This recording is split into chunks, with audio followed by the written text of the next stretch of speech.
నేను చెప్పే స్టాక్స్ కానీ ఇక్కడ చూపించే చార్ట్స్ కానీ ఇవన్నీ టెక్నికల్ లెవెల్స్ మాత్రమే. ఏ స్టాక్ కూడా బై ఆర్ సెల్ రికమెండేషన్ అయితే కాదు. హాయ్ ఫ్రెండ్స్, నేను ఆర్పి. ఈరోజు 18th May 2026. నిఫ్టీ ఫ్లాట్గా క్లోజ్ అయింది 23,649 దగ్గర. అయితే ఈరోజు మార్కెట్ని గమనిస్తే లోయర్ లెవెల్ నుంచి స్ట్రాంగ్ సపోర్ట్ తీసుకుంది.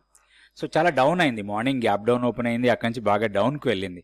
అక్కడి నుంచి స్ట్రాంగ్ రికవరీ కనిపించింది.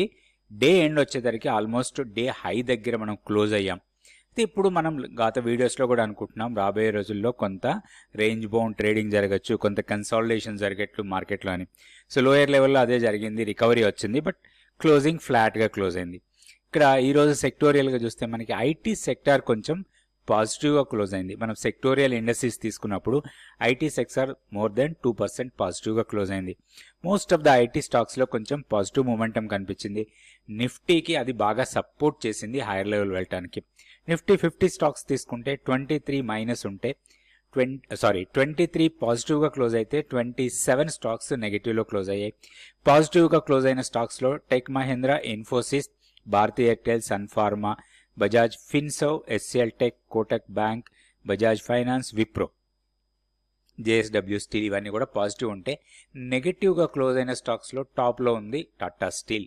నెగిటివ్గా క్లోజ్ అయిన స్టాక్స్ 27 ఉన్నాయి, అందులో టాప్లో ఉంది Tata steel. Tata steel gap down open అయింది, అయితే లోయర్ లెవెల్లో కొంత రికవరీ వచ్చింది, 209 దగ్గర క్లోజ్ అయింది. అయితే దీంట్లో ఒక ఆపర్చునిటీ కోసం చూస్తే మనకి ఇక్కడ ఒక గ్యాప్ ఏరియా ఉంది 200 నుంచి 198 మధ్యలో. మేబీ ఈ గ్యాప్ ఏరియాకి ప్రైస్ వస్తే కొంత ఆపర్చునిటీ అనుకోవచ్చు టాటా స్టీల్లో. నెక్స్ట్ వచ్చి పవర్ గ్రిడ్.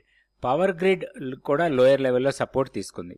ఈరోజు ఏదైనా గ్యాప్ ఫామ్ అయిందో ఈ గ్యాప్ త్వరలోనే ఫిల్ కావచ్చు, ఎందుకంటే రిజల్ట్ పరంగా కొంచెం వీక్నెస్ ఉందని చెప్పేసి డౌన్కి వెళ్ళింది, కానీ లోయర్ లెవెల్లో మాత్రం స్ట్రాంగ్ సపోర్ట్ తీసుకుంది.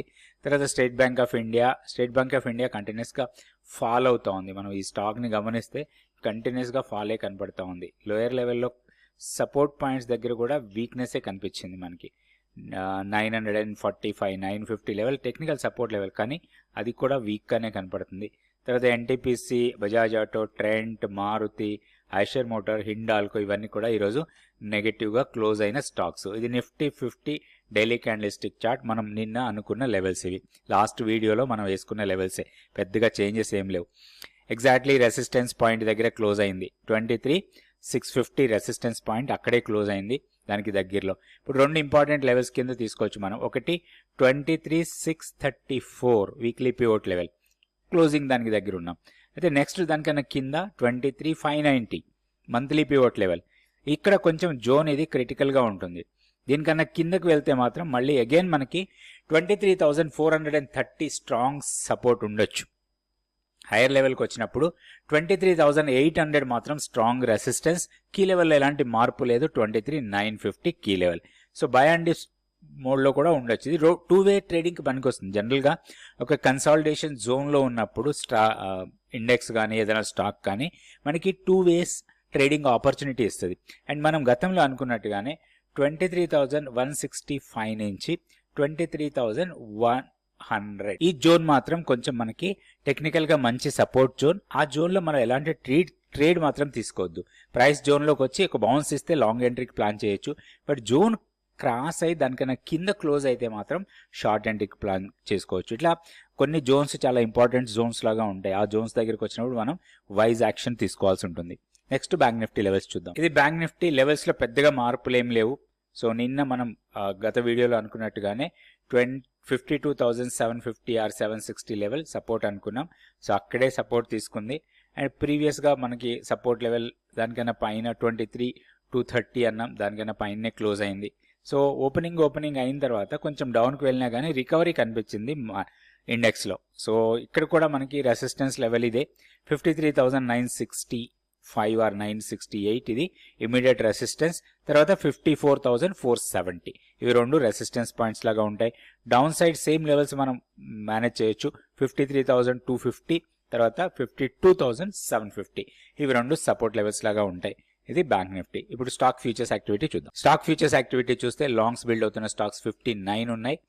షార్ట్స్లో 130 స్టాక్స్ కనిపెట్టాయి. ఈరోజు యాక్సిడెంట్ ఆఫ్ ద డే అనొచ్చు. మనం ఒక స్టాక్ని తీసుకొని హెవీగా పడిపోతే దాన్ని యాక్సిడెంట్ అనుకోవచ్చు. అంబర్ ఎంటర్ప్రైజెస్ 15% డౌన్లో ఉంది.